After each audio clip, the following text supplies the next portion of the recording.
Ghost in the Machine, Part 4, where Ryan continues to try and figure out what to make of all of the names they found etched into the ground in the secret room of the dredge. Dr. Watts. Now, that one's interesting.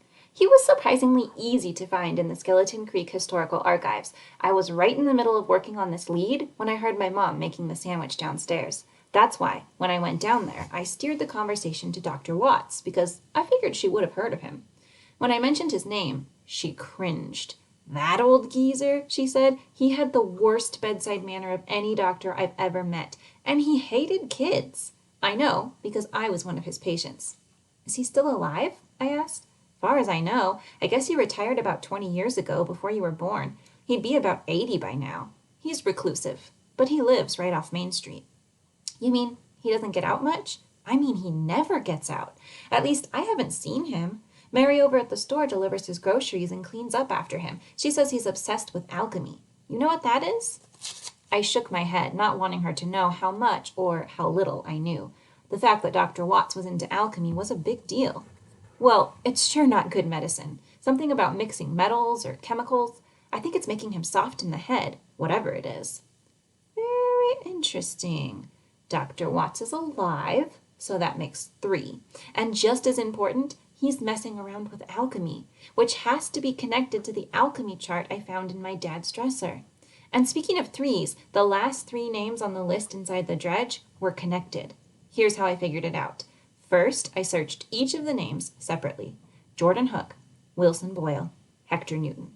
The searches for those names didn't lead anywhere interesting. Then I put all 3 names in at one time and searched them together. To my surprise, things started adding up. It was only the last names that mattered, and it quickly became clear that the first names were bogus, placed there to throw an outside observer off the track. Jordan, Wilson, and Hector were there for show. But Hook, Boyle, and Newton, those were incredibly interesting last names when taken together.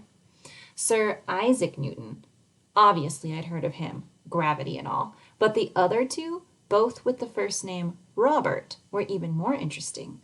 Robert Hooke and Robert Boyle were contemporaries of Newton's and often worked right alongside him, if not in his enormous shadow.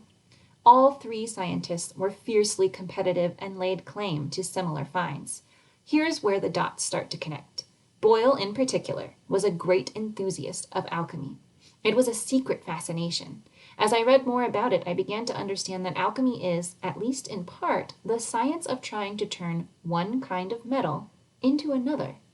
Boyle, I almost fell out of my chair when I read this, was totally obsessed with the properties of one thing in particular: gold. Alchemy, gold. The dredge, the crossbones, Dr. Watts.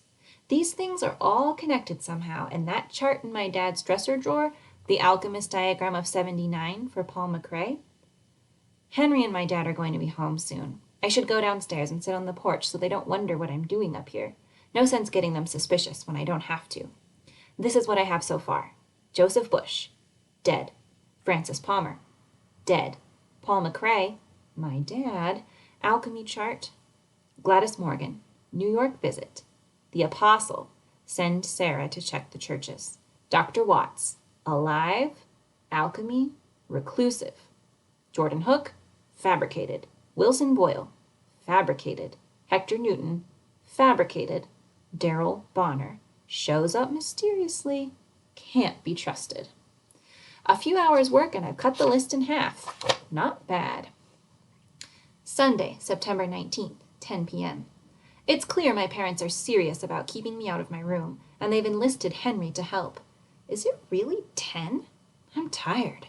As soon as I got out on the porch, Henry and my dad came back home. They'd caught a slew of fish. September is always good up here on the creek. And they didn't let up for almost an hour, talking about this fly pattern and that rising fish and the one that got away. This is a little bit like watching a golf tournament on television. More background noise than anything that requires serious concentration. About a half hour into this endless stream of fish talk, my mom informed me that Randy and Dennis were coming over for HBs with their parents. This was not good news. Randy and Dennis are brothers who live in town. My mom keeps trying to set us up, sort of like a play date for teenagers.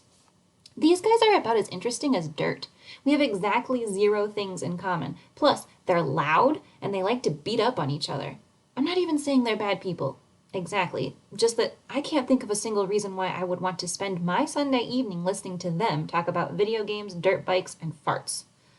But they showed up anyway, because I couldn't bring myself to tell Mom to cancel, and truthfully, it was almost worth it for the HB.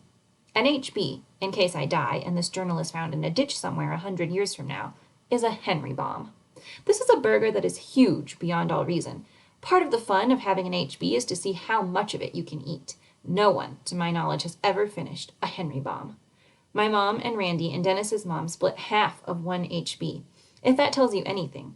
And my mom is no slouch. She can put away a Whopper, no problem. But this thing, half an HB, is like a whole meatloaf. Our grill is pretty good size, but Henry only cooks 1 Henry bomb at a time because they're extraordinarily made to order. Tomatoes, lettuce, onions, special sauce. It's a secret. It's orange, and it's awesome. Every kind of pepper, about a dozen Ziploc bags filled with seasoning salt of varying degrees of heat, total limp, all the way up to blow your head off. Don't even get me started on the HB buns, which Henry makes himself from frozen bread dough. Think Frisbee, and you're in the ballpark. I tried and failed to eat an entire HB. It took a long time. Just checked my phone, and Sarah texted me. 9 EMV at 6:30 a.m. MUEO. Delete. 9 means her parents are watching. They must be paying closer attention than usual. Emailing video at 6:30 a.m. She misses me. Ends with evil laugh. Actually, I'm sort of glad she's not sending me a video until tomorrow morning. Half the time I get these things at night, and then I can't sleep. I'm taking 5 minutes to write her an update on alchemy and the apostle and everything else I figured out. And then it's lights out. Monday, September 20th, 6:30 a.m. Monday morning, exactly 1 week from now, I'll be getting ready for school.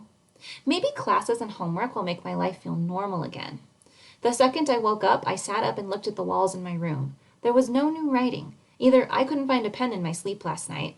This is possible, since I made a point of putting every pen I have at the back of a drawer and shutting it tight.